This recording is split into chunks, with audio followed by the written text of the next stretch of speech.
You lie awake at 2 a.m., replaying a casual conversation from lunch. Did they mean that sarcastically? What if I offended them? Should I text an apology? A work email arrives, and suddenly your mind spirals. This could be bad news. What if it's criticism? What if I lose my job? Or you're deciding on dinner, and it turns into an hour-long debate. Pros, cons, worst-case scenarios for each option. Why do some of us turn simple moments into endless mental loops, analyzing every angle until exhaustion sets in? What's happening in the brain and body when overthinking shifts from helpful reflection to a paralyzing habit? Tonight, we're unraveling the psychology and physiology of chronic overthinkers. It's not just indecisiveness, it's a complex interplay of neural circuits, stress responses, and evolutionary safeguards gone haywire. Let's zoom in on that initial spark. A decision or uncertainty hits, and your default mode network, the brain's daydreaming hub, kicks into overdrive. In balanced minds, it wanders productively, connecting ideas. But for overthinkers, it fixates, pulling in the anterior cingulate cortex to detect errors and the insula to amplify emotional discomfort. Physiologically, this triggers a low-grade fight or flight. Adrenaline surges subtly, norepinephrine sharpens focus on threats, and heart rate variability decreases as the sympathetic nervous system dominates. The body tenses, shoulders tighten, jaw clenches, preparing for a danger that's purely hypothetical. Rumination feels productive, but it's a false flag. Each loop releases a microdose of cortisol, keeping you alert yet stuck, like revving an engine in neutral. Enter the anxiety amplifiers. These folks have a hyperactive amygdala, the fear center, wired to overestimate risks. Often stemming from childhoods with high uncertainty, unpredictable parents, frequent moves, or early losses, their prefrontal cortex struggles to regulate emotions effectively. Polyvagal theory highlights a dysregulated vagus nerve. Instead of signaling safety for calm decision-making, it defaults to dorsal vagal shutdown or sympathetic overdrive. Overthinking becomes a fawn-like response. If I analyze enough, maybe I can control the outcome. Physiologically, this sustains elevated glucocorticoids, disrupting sleep via the HPA axis and leading to that wired but tired feeling. Ever replayed a social faux pas for days? That's your brain's attempt at post-event processing, but amplified. Dopamine dips from unresolved tension, craving closure that never comes. Then there's the perfectionist planners. For them, overthinking is armor against failure. Their orbitofrontal cortex, obsessed with value and outcomes, runs endless simulations. High achievers often fall here. A single mistake triggers rumination because their self-worth ties to flawless execution. Studies link this to imbalanced serotonin pathways. Lower levels correlate with obsessive thoughts, making it hard to let go.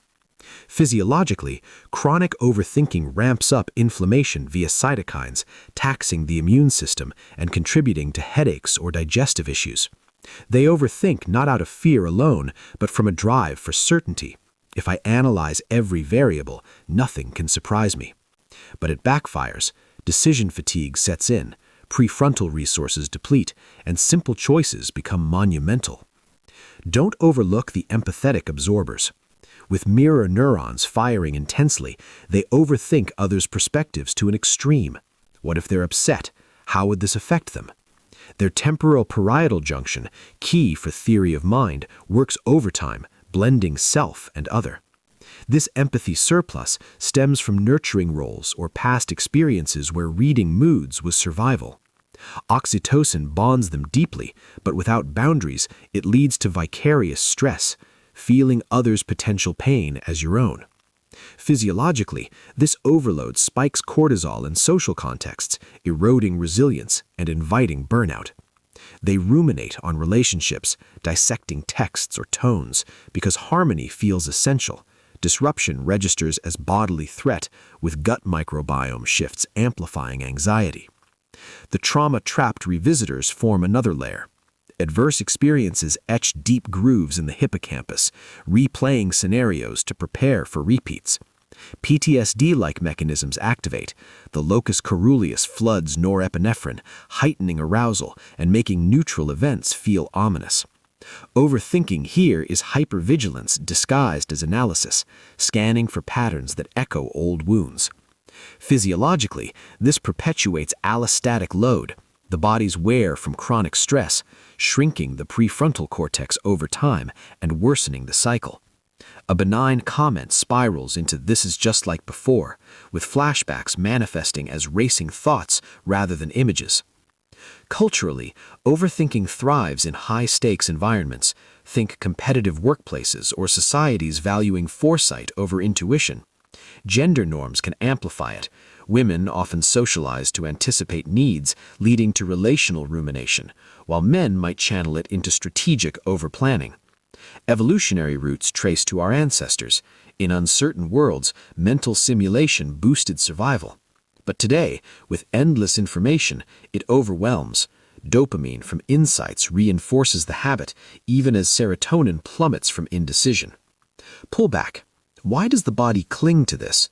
Short-term, rumination mimics problem-solving, providing an illusion of control that soothes the amygdala temporarily.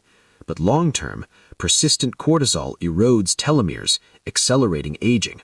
It disrupts neurogenesis in the hippocampus, fogging memory, and it imbalances the gut-brain axis, fostering depression via serotonin shortages. Unresolved thoughts build neural ruts, making escape harder. Basal ganglia habits lock in, turning reflection into compulsion. The result? Procrastination, isolation, even physical symptoms like insomnia or hypertension. But here's the pivot.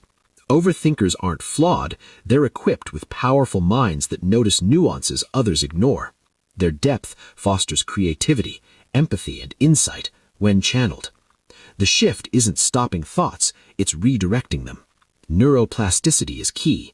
Mindfulness practices strengthen the prefrontal cortex, allowing observation without entanglement. Pause the loop with a body scan. Notice the tension. Breathe to engage the parasympathetic system. Lower cortisol on demand. Techniques build new wiring. Set a worry window. Ruminate deliberately for 10 minutes, then stop. Each interruption logs success, dopamine from agency, not endless analysis. Cognitive behavioral tools reframe. What's the evidence? Quiets the anterior cingulate. Over time, vagal tone improves through social connection. Safe vulnerability teaches the body that uncertainty isn't catastrophe. Serotonin boosts from exercise or sunlight break the cycle, while sleep hygiene resets the HPA axis. Many hit a breakthrough, a decision made impulsively that works out, proving intuition's value. The mind hesitates, anticipates doom, but when it doesn't arrive, new pathways form. It feels unsteady at first, like trusting a wobbly bridge, but repetition solidifies. Thoughts flow, not flood. Which resonates? The amplifier chasing certainty, the planner dodging flaws, the absorber carrying others' loads, the revisitor guarding against ghosts, or the conditioned anticipating every ripple. Whisper it in the comments if it clicks. Awareness sparks the first reroute. In a rush-hour world, overthinkers pause to ponder, valuable, but not at self-cost. Your mind's intricacy is strength. Balance it with presence. You don't need to solve every puzzle. Some dissolve in letting be. Your body honed overthinking for protection. Now it can learn ease, safety in the unknown, power in pause, not numbness, just flow. The same keen awareness that traps can liberate, spotting beauty in the unscripted. If this illuminated a loop you've spun silently, you're in good company, and you're not stuck. You're adaptable, wired for evolution in a chaotic cosmos. The work? Honing that mind toward wonder, not worry. Like if it mirrored a midnight mental marathon. Subscribe for more dives into the psyches we share.